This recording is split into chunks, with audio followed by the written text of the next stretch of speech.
Pak, barcode-nya itu sampai berapa jam ya Pak ya? 1 jam dari saya menyampaikan. Oke lah Pak, makasih Pak. Kenapa, Gung? Masih di sawah saya Pak. Oh, alhamdulillah. Ya nanti kalau ternyata emang itu kan tidak menggunakan itu juga nggak apa-apa pakai skema yang lain. Atau juga Anda sudah setor muka gini kan ke saya. Jadi kalau kamu belum terabsen ya, saya kan pasti ingat. Nggak apa-apa, selesaikan kerjaan di sawah aja sembari mendengarkan saya ya. Tidak perlu bingung. Oke, sebelum kita mulai ada tadi Hadian menanyakan sudah absen 3 kali. Apakah sudah masuk belum? Jawabannya sudah masuk ya. Santai saja Hadian. Tidak perlu takut. Itu saja dari saya. Kita mulai ya. Belum saya share kalau tidak salah. Oke. Suara saya sedikit kecil. Sekarang masih kecil nggak? Kalau masih kecil saya agak kerasin lagi. Karena saya menggunakan headset, tidak menggunakan mikrofon. Mikrofonnya cuma buat ngerekam ketika kuliah aja, bukan ketika sesi seperti ini. Suara saya kedengaran insya Allah. Jadi hari ini kita sudah mendapatkan kuliah sama-sama mengenai GNSS, adik-adik sekalian. Itu adalah part 1. Besok di pekan depan akan ada part 2, yaitu SLR dan LLR. Sama-sama menggunakan metode jarak. Di hari ini ada beberapa pertanyaan yang lagi-lagi menurut saya ada yang receh, ada yang bagus, ada yang betul-betul thoughtful, ada yang karena mungkin tidak membaca dengan teliti jadinya bertanya hal itu gitu ya. Sekitar Itera hujan tapi di lokasi saya tidak hujan, masih mendung. Jadi harusnya tidak ada masalah.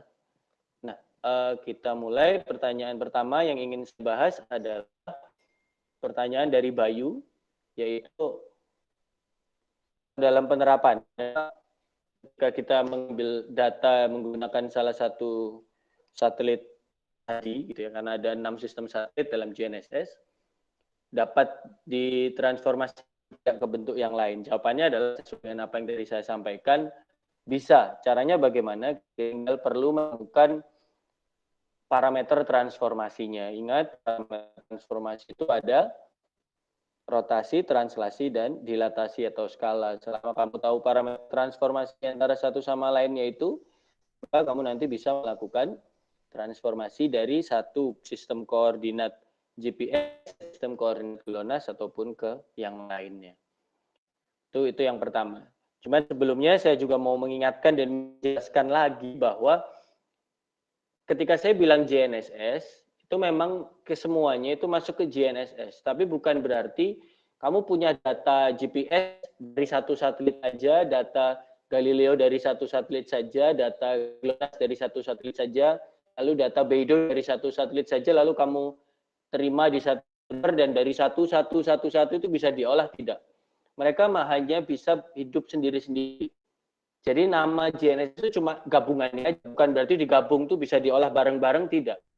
Jadi data GPS hanya bisa diolah dengan teman-teman data GPS. Data GLONASS hanya bisa diolah menggunakan data GLONASS. Data data Galileo ya hanya bisa diolah dengan teman-temannya data Galileo, dan data itu juga hanya bisa diolah menggunakan data Beidou. Nah, kalau sudah mendapatkan koordinatnya baru bisa digabung. Itu yang perlu saya ingatkan. Artinya apa? Tidak mungkin kamu kayak ambil satu-satu habis itu kamu olah bareng-bareng, nggak bisa, nggak akan nemu. Ya bisa, tapi sampai sekarang orang itu baru bisa gabungin GLONASS sama GPS kalau mau data mentahnya yang diolah bareng-bareng. Kalau GLONASS, GPS, Beidou sama Galileo mau kamu olah bareng-bareng, akan melakukan S3 untuk itu, dan S3-nya di tempat yang tidak main-main gitu ya, bisa di University of Bern atau bahkan di NASA, karena sampai sekarang masih belum ada yang bisa seperti itu. Jadi maksudnya GNSS itu bukan mereka digabung jadi satu lalu diolah bareng-bareng, enggak. Diolah sendiri-sendiri, hasilnya baru digabung bareng-bareng. Hasil pengolahannya, data mentahnya tidak bisa digabung bareng-bareng. Nah, paling nanti ada yang bertanya, loh kok bisa data mentahnya nggak bisa digabung dan kawan-kawan. Itu nanti ada penjelasan lebih lanjut. Satu semester sendiri jelasin kayak gitu. Itu tidak mungkin satu pertemuan saja di kuliahnya Pak Redo. Di kuliah survei GNSS pekan depan, semester depan. Itu adalah pertanyaan pertama. Lalu pertanyaan kedua, tadi ada yang pertanyaan kedua adalah pertanyaan dari Cia. Cia bertanya, tadi Bapak bilang bahwa ada satelit yang rusak atau tidak beroperasi lagi. Nah, satelit rusak itu diapakan Pak? Apakah masuk bengkel gitu ya, biar bisa beroperasi lagi? Apakah dikembalikan ke bumi, dimasukin ke dalam karung, habis itu dilewakkan atau gimana gitu Pak?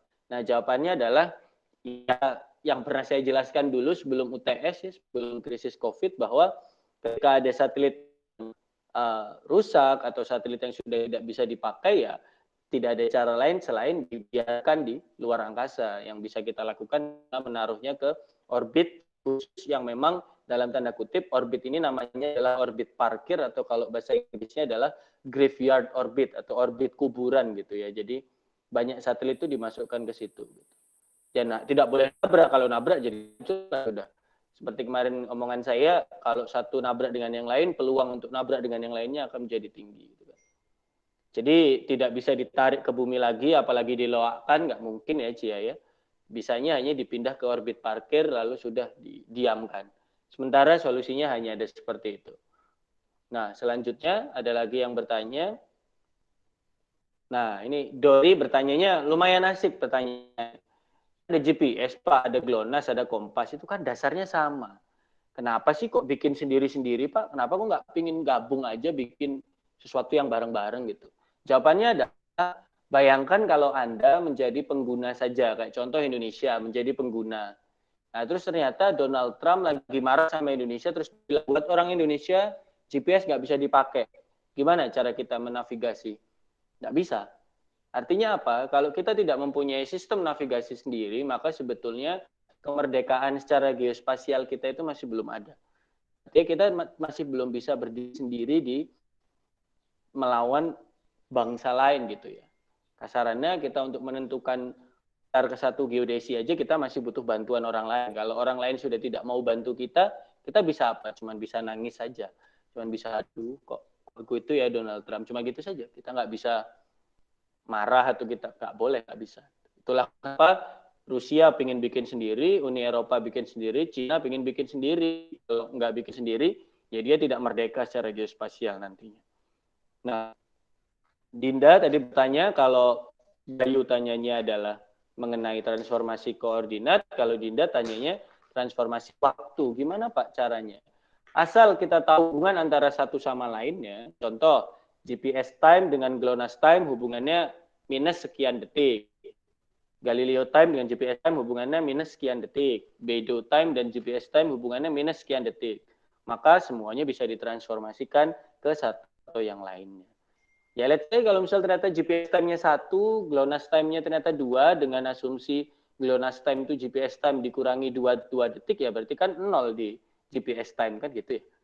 2 detik di GLONASS time berarti 0 di GPS kan gitu. Tinggal dikurangkan atau dilebihkan saja sesuai dengan hubungan yang mereka miliki. Sebenarnya seperti itu. Karena waktu itu definisinya kan selalu sama ya. Karena semuanya menggunakan jam atom dan kebanyakan adalah jam hidrogen maser, maka 1 detik adalah waktu yang dibutuhkan untuk satu atom hidrogen melakukan osilasi atau putar balik dalam sebanyak 1 miliar kali atau 1 juta kali, saya nggak lupa angka tepatnya. Tapi artinya adalah karena referensinya sama sebetulnya, yaitu pergerakan dari atom hidrogen itu, antara satu sistem waktu dengan yang lain itu cuma tinggal dikurang atau dilebihkan saja sebetulnya. Nah, terus Denta ini mumpung habis ini puasa ya, sekarang bulan Sya'ban, yang bersangkutan atau Denta menanyakan, Pak, saya pernah mendengar bahwa di awal puasa Ramadan tahun ini itu akan terdapat asteroid yang hendak melintas bumi, Pak. Nah, kebenaran ini memang hanya milik Allah Subhanahu wa taala. Tapi yang saya tanyakan, bagaimana sebuah satelit itu berperan untuk menentukan orbit asteroidnya, Pak? Apakah satelit tersebut memancarkan sinyal ke seluruh penjuru angkasa sehingga dapat mendeteksi pergerakan asteroid tersebut? Jawabannya adalah, ingat, Satelit itu memang memancarkan ke semua penjuru gelombangnya. Tapi kalau di asteroid itu tidak ada kuping atau tidak ada receiver atau tidak ada alat yang bisa menerima, ya sama aja dia tidak bisa mendeteksi. Jadi kalau ditanya deteksi gerak orbit satelit itu gimana Pak? Apakah pakai GPS? Ya kalau GPS-nya bisa kamu dirikan di orbit di satelit di asteroidnya ya bisa. Tapi kan bisa ya kecuali kamu nonton film Armageddon. Nonton film Armageddon baru gitu ya. Yang bisa dilakukan agar bisa mendeteksi orbit dari asteroid adalah menggunakan metode yang pekan lalu saya jelaskan, yaitu menggunakan metode optis. Orbit itu masih tetap bisa memantulkan cahaya matahari walau sedikit. Kalau kita sudah tahu sebuah hal itu kira-kira, kok ini mulai bergerak terus ya, ini jangan-jangan asteroid nih. Nah, akhirnya kita coba untuk deteksi atau kita coba untuk ikuti orbit ini dengan sistem optik gitu ya. Nah, nanti dari situ kita ketahuan, oh kecepatannya dia sekian, arahnya sekian. Jadi ternyata orbitnya kayak gini. Menurut hitungan berarti habis ini kena bumi atau melewati bumi dengan jarak lumayan dekat dalam waktu sekian hari atau dalam waktu sekian bulan gitu. Itu yang sering dilakukan untuk pergerakan asteroid. Atau kalau kita bicara bahasa ilmiahnya itu namanya adalah astrometri. Bukan astronomi tapi astrometri, yaitu bagaimana melakukan sebuah geometri di bidang astronomi. Tapi tetap saja benar atau tidak asteroid itu mau lewat, itu adalah hak milik Tuhan gitu ya, siapapun Tuhannya. Nah, tapi yang pasti penelitian menunjukkan memang akan ada satelit yang mau lewat, walaupun tidak tahu dekatnya itu sampai berapa. Tapi memang ada yang mau lewat. Dan maksudnya secara sejarah gitu ya, sudah ada banyak asteroid yang lewat dekat dengan bumi gitu. Selama ini kita bisa hidup. Tapi ya saya tidak tahu ya siapa yang tahu masa depan. Betul kata Denta, kebenaran dan masa depan hanya milik Allah Subhanahu Wa Taala.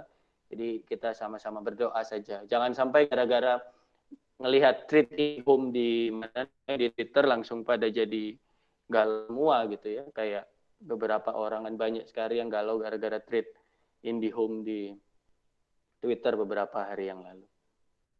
Lanjut. Nah, ini ada pertanyaan yang ternyata banyak ya, dan menurut saya anak yang tanya ini satu, itu sebenarnya hanya basa-basi saja, dua, yang bersangkutan tidak mendengarkan materi kuliah dengan baik, dan tiga, berarti nanti bisa saya prediksi nilai UAS-nya ataupun nilai akhirnya juga tidak akan jauh dari kata biasa saja atau tidak memuaskan dari saya.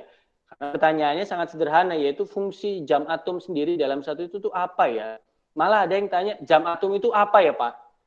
Padahal materi itu sudah saya jelaskan sampai saya berbusa di sebelum UTS gitu loh, sebelum krisis COVID-19 ini ada. Nah, demi biar memuaskan mereka gitu ya, biar dia puas gitu, biar dia tahu bahwa apa yang dia pelajari itu kurang banyak.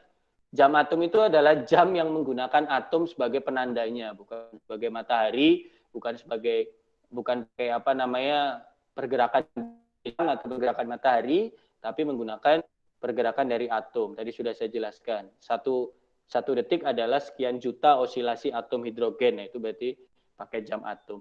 Nah, gunanya untuk satelit khususnya dalam hal ini adalah GNSS apa Pak? Ingat saya selalu ngomong jarak pakai waktu. Kalau waktunya teliti, jaraknya jadi teliti. Itu saya ulang terus. Akhirnya apa? Artinya apa? Kalau kita punya jam yang sangat teliti, berarti waktunya bisa diukur secara teliti, jaraknya bisa diukur secara teliti. Tidak pernah tidak. Itu yang perlu saya ingatkan. Jadi saya ulang, kalau waktu bisa diukur secara teliti, dalam hal ini menggunakan jam atom, ya nanti waktunya akan bisa baik. Kalau waktunya baik, perkiraan waktu baik, maka perhitungan jarak juga akan baik. Karena ingat, C atau kecepatan cahaya itu 300 km per detik. Kalau salah 1 detik, berarti salah 300 km. Kalau kamu pakai jam matahari, oh ya ampun sudah, tidak bisa pakai satelit gitu ya. Tidak bisa bagus jaraknya. Itulah kenapa perlu jam atom. Bahkan kalau di satelit-satelit yang baru, satelit ini tidak semua satelit ya pakai jam atom, hanya satelit GNSS saja kebanyakan yang pakai, itu pakai jam atom hidrogen maser yang kesalahannya 1 detik untuk 150.000 tahun. Kalian mau bucin sampai generasi sekian ribu juga tidak pernah salah gitu jam atom hidrogen masernya. Itu ya, itu mau yang saya jelaskan lagi. Nah, selanjutnya, nah ini juga saya tadi udah GNSS kan gabungan. Iya gabungan, tapi bukan berarti data bisa mengolah bareng-bareng enggak. Jadi GNSS ngolah sendiri, GLONASS ngolah sendiri, Galileo ngolah sendiri, Beidou juga ngolah sendiri. Nah, kenapa kok Beidou sama Galileo dimasukkan ke GNSS, Pak? Padahal kan satelitnya masih dikit, ya nggak apa-apa. Karena fungsinya tetap sama, yaitu menjadi sebuah Global Navigation Satellite System atau sistem navigasi global. Dan mereka kesemuanya bisa dilakukan di seluruh titik permukaan bumi.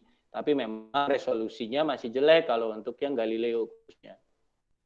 Nah, lalu pertanyaan selanjutnya, semoga masih ada waktu ya, masih ada 4 atau 5 pertanyaan. Pertanyaannya gini, kalau misal salah satu user segmen itu rusak, Pak, apakah pengaruh pada user segmen atau berpengaruh keseluruhan? Jawabannya adalah Anda berarti kurang memahami maksud dari user segment. User segment itu semua alat, dan alat yang digunakan untuk menerima sinyalnya kan berdiri sendiri-sendiri. Contoh, ketika si Eko Alexander mengambil data GPS pakai HP-nya, Safira juga lagi ngambil gitu ya. Bisa Safira Damayanti atau Safira Fitri alias Sohoy sama-sama ngambil bertiga. Ternyata HP-nya Eko rusak. Apakah tiba-tiba gara-gara HP Eko rusak, HP-nya Safira dan Safira itu rusak? Kan tidak ya.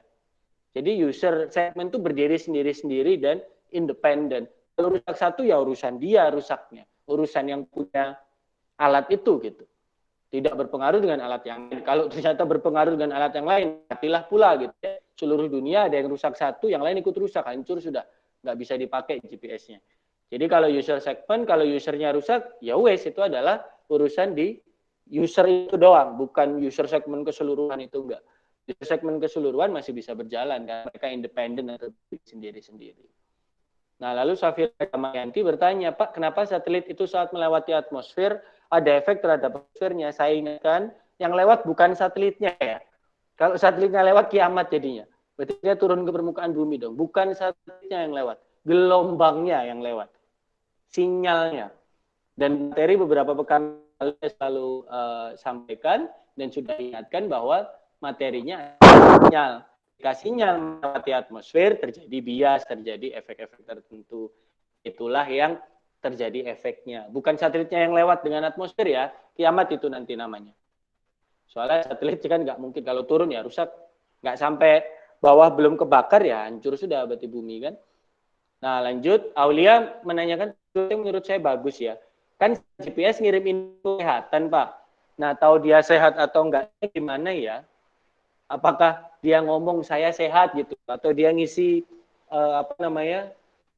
ngisi Google Form COVID-19-nya ITERA setiap pagi gitu biar dia tahu sehat atau tidak, kan nggak kayak gitu ya. Caranya adalah yang melakukan cek itu satelitnya sendiri. Jadi satelit punya sistem yang secara otomatis bisa ngomong, oh ini sehat secara orbit, sehat secara sinyalnya dan secara keelektrikan. Kalau ternyata ada yang rusak ya dia bilang ke bawah, bro aku rusak gitu. Jadi pada dasarnya emang betul dia ngomong bahwa saya sehat atau saya rusak, cuman menggunakan parameter kelistrikan ataupun persinyalannya dia. Akhir Tommy bertanya sesuatu yang menurut saya juga lumayan baik. Beidou dan Kompas itu kan alatnya menggunakan orbit MEO, GEO dan IGSO Pak. Nah kenapa pakai geo dan geonya kok kenapa di atas Indonesia Pak? Ingat geostasioner itu pasti di atas ekuator. Kalau geostasioner yang tidak ditaruh di atas ekuator namanya berarti geosinkronos atau IGSO itu. Nah, sekarang pertanyaannya Indonesia di atas ekuator nggak? Iya kan? Nah, karena itulah ditaruh di atas Indonesia. Karena apalagi karena Cina negara ekuator paling dekat apa? Kan ya Indonesia. Masa ditaruh di Panama kan nggak nyambung, Panama di mana, Cina di mana gitu ya. Ditaruh di tengah laut juga nggak nyambung, nggak dekat sama Cina. Jadi biar bisa tetap kelihatan dari Cina, maka geo yang terdekat ya dari Indonesia. Jawabannya adalah seperti itu. Dan ada yang tanya, bayar pajak nggak itu Pak kalau naruh di atas kita? Jawabannya adalah tidak. Nah, terus habis itu ada yang tanya juga, berarti kita tidak aman dong Pak? Oh ya betul. Kita tidak merdeka data geospasialnya. Caranya gimana Pak biar bisa merdeka? Ya bikin satu sendiri. Itulah satu-satunya cara biar kita bisa merdeka dari negara-negara tersebut. Lalu ini ada yang tanya nih, tadi menurut saya juga bagus ya. Karena saya pikir ini kok masih banyak yang tanya gitu. Kayaknya masih belum mengerti gitu ya. Tentang komunikasi dua arah dan satu arah. Kalau komunikasi dua arah, ya berarti dari satelit bisa ngirim ke bawah, bawah bisa ngirim ke satelit. Kalau misal ternyata sistem kontrol tidak bisa ngirim, ya namanya satu arah dong. Buat apa jadi sistem kontrol gitu ya? Sistem kontrol adalah sebuah sistem yang bisa bisa mengirimkan sinyal ke satelit GPS dan diterima. Maksudnya komunikasi dua arah itu saya ngomong ke Anda kayak sekarang nih, tapi Anda nggak jawab ke saya, berarti itu satu arah. Kalau saya ngomong ke Anda ngomong balik ke saya, berarti ada komunikasi dua arah. Saya ngomong ke Anda, jarak yang diukur adalah jarak saya ke Anda, ngomong searah. Ngomong dua arah, saya ngukur jarak ke Anda ngukur jarak lagi ke saya, jarak diukur berapa kali? 2 kali. Itulah kenapa rumus dua arah itu setengah C dikali delta T. Kalau rumus searah, C kali delta T. Karena kenapa waktu yang dibutuhkan ketika komunikasi dua arah kan dua waktu kan. Waktu saya ke Anda, waktu Anda ke saya. Kalau saya ingin tahu waktu saya ke Anda doang, ya tinggal dibagi dua kan gitu. Sedangkan kalau arah yang diukurkan hanya dari waktu saya ke Anda. Waktu saya ke Anda, 5 detik. Waktu Anda ke saya, 5 detik. Berarti kalau setengah C delta T-nya 10. Kalau C delta T yang kedua ini adalah 5 karena searah, bukan dua arah atau 10.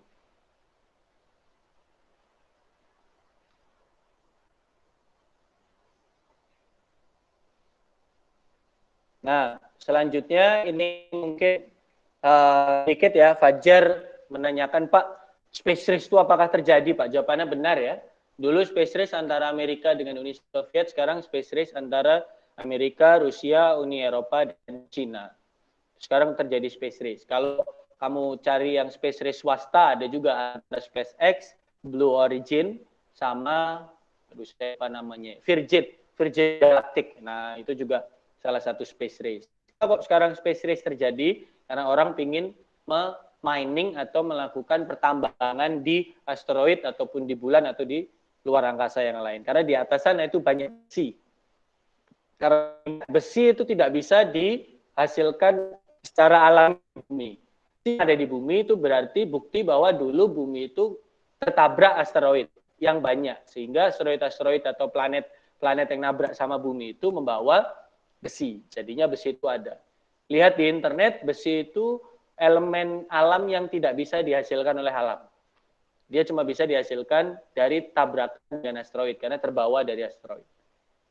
Itulah tujuan dari space race sekarang. Nah, sekarang ada yang tanya, Haris bertanya, Pak, berarti penggunaan aplikasi mobile topographer kurang akurat? Jawabannya adalah iya. Kalau Anda lihat mobile topographer, akurasinya itu hanya sampai meter saja. Bedakan antara presisi dan akurasi ya. Presisi adalah satu pengukuran dibanding pengukuran yang sama. Kalau akurasi, satu pengukuran dibanding dengan nilai yang dianggap benar. Nah, akurasinya jelek, presisinya biasanya baik. Jadi dia presisi tapi tidak akurat. Masih ingat ya kemarin awal selalu saya bilang. Nah, artinya mobile topographer karena dia adalah sistem navigasi, sistem GPS navigasi, bukan GPS geodetik atau GPS mapping, maka maksimal hanya meter saja. Kenapa kok bisa begitu, Pak? Anak-anak 16 banyak yang tanya dari tadi. Kenapa kok bisa navigasi yang lebih jelek? Karena pada dasar navigasi itu sistem pengolahannya berbeda dengan sistem pengolahan pakai GPS geodetik. Bagaimana, Pak, cara sistem pengolahannya? Bisa kuliah di survei NSS di pekan depan, semester depan, insya Allah. Lalu selanjutnya, Rifki ada yang tanya, Pak, ada satelit observasinya ke planet Merkurius. Ya, betul. Bepi Colombo itu kan ke planet Merkurius, ya. Pengiriman datanya pakai sinyal elektromagnetik, tapi panjang gelombangnya sangat besar, sehingga tenaga yang dibutuhkan sangat kecil, tapi dia bisa sampai jauh kirimnya. Itu. Nah, terakhir, masih ada 5 menit, kalau ada yang ingin bertanya lagi, dipersilahkan bisa via suara ataupun via chat. Kalau tidak ada, maka kelasnya bisa saya, tapi sebelum saya akhiri, saya sampaikan dulu bahwa kelas A sisa 10, kelas B sisa 10 orang yang belum absen, kelas A sisa 6 orang yang belum absen. Kelas A 6 orang ini siapa saja? Ada Fajar, Geta, Gita, Cia, Nesa, dan Bima Kesuma. Kelas B ada siapa? Rahma Dewi, Syam, Rifki, Niko, Inayah, Tommy, Yola, Dwiki, Raffi, dan Rani. Raffi, Rifki, dan Nesa barusan absen, jadi selesai. Tapi yang lain masih belum, silakan selesaikan konsep absennya. Kalau ada yang masih bertanya, sebentar saya tadi mendengarkan kayaknya ada yang mau bertanya itu. Nisa sama Sam. Oh, ternyata tidak bertanya ya. Ada lagi yang bertanya tidak? Masih ada 3 menit lagi. Kalau tidak ada, saya ambil dari salah satu yang di sini. Kalau ada, silakan. Halo, adakah yang mau bertanya? Tidak ada. Ya wes, kalau tidak ada yang mau bertanya.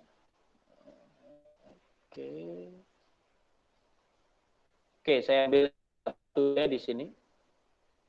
Yang mungkin bagi saya lumayan menggelitik, tapi juga bisa dijawab gitu ya. Artinya penting untuk dijawab. Yaitu ini. Bagaimana cara GPS, GLONASS, Galileo, dan Kompas bisa memberikan data ke satu receiver yang sama? Jawabannya adalah karena kesemua satelit itu memiliki panjang gelombang dan frekuensi yang beda-beda. Jadi ketika antena tersebut bisa dual frekuensi atau multi frekuensi, artinya antena tersebut bisa menangkap frekuensi yang berbeda-beda di waktu yang bersamaan. Nah, tadi juga saya jelaskan di slide bahwa ada beberapa alat kayak contoh Leica kita itu bisa nerima sinyal GPS, GLONASS, Galileo, dan Kompas di waktu yang bersamaan. Karena apa? Karena antenanya sudah canggih, antena yang multi frekuensi. Sedangkan alat kita yang satunya yang Topcon itu baru dual frekuensi, hanya GLONASS dan GPS saja. Itulah yang membuat alat itu biasanya semakin mahal kalau bisa menangkap sinyal yang lebih banyak, dan alat itu menjadi semakin murah kalau tidak bisa menangkap sinyal yang banyak.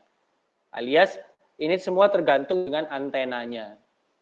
Kalau antenanya baik, teknologinya ya berarti dia bisa menangkap semuanya. Tapi intinya karena semuanya ada di frekuensi yang berbeda-beda, alias kalau kita ibaratkan jalur masing-masing itu kayak beda gitu ya. Ketika kuping kita ngesetting bisa mengambil semua atau bisa mendengarkan semuanya ya, akan terdengar semua atau akan tersimpan semua. Jadi satu kuping punya seperti 5 kuping gitu istilahnya.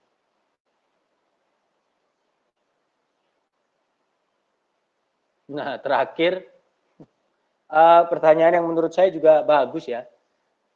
Bisa nggak kita bawa senjata ke satelit untuk diluncurkan ketika berperang? Jawabannya, dulu Ronald Reagan, Presiden Amerika, itu membuat sebuah program yang namanya Star Wars. Jadi dulu itu Presiden Ronald Reagan itu punya keinginan bahwa satelitnya milik Amerika itu bisa dipasang sama laser. Jadi kalau butuh tiba-tiba ingin menembak sesuatu ke Rusia atau ingin hancurin bom nuklir tapi roket nuklir, tapi ketika roket nuklirnya masih dalam perjalanan itu pakai laser. Pada dasarnya bisa. Dan kalau kamu lihat film-film zaman sekarang, khususnya film science fiction, kan contoh yang Spider-Man terbaru tuh, itu kan satelitnya Stark Industries itu kan bisa mengeluarkan satelit kecil-kecil ya, bisa mengeluarkan roket lagi kan. Jadi pada dasarnya itu bukan science fiction, tapi itu adalah sebuah fact atau science fact. Kalau kena atmosfer gimana ya? Akan mengalami bias dan yang lain-lainnya. Tapi ingat, kalau tenaganya itu besar sekali, maka bisa jadi atmosfer itu ada biasnya, tapi biasnya tidak terlalu besar. Jadi saking kuatnya saking kuatnya lasernya tadi, memang kena atmosfer, memang ada pengaruhnya, tapi tidak terlalu besar. Pertanyaan yang bagus dan pertanyaan yang menarik ya. Jawabannya bisa. Oke, sudah jam 5.31, sudah waktunya sholat di bagian timur. Kalau teman-teman di bagian barat masih agak lama, tapi nggak apa-apa karena masih perlu waktu. Anda kan jam 6 sampai jam 7 ya, saya buka kuliah. Saya buka kuisnya. Jadi selamat datang Sofia. Anda datang ketika saya mau menutup kelas. Terima kasih atas waktunya adik-adik sekalian. Sampai jumpa pekan depan. Jangan lupa selalu isi pantau kondisi COVID-19 Anda ya, yang diberikan oleh kakak-kakak tingkat ataupun diberikan oleh dosen wali Anda. Kalau ada pertanyaan bisa disampaikan di grup. Insya Allah saya selalu open untuk discussion. Stay safe dan jangan lupa dikerjakan tugasnya. Sekian dari saya. Sampai jumpa pekan depan. Wassalamualaikum warahmatullahi wabarakatuh.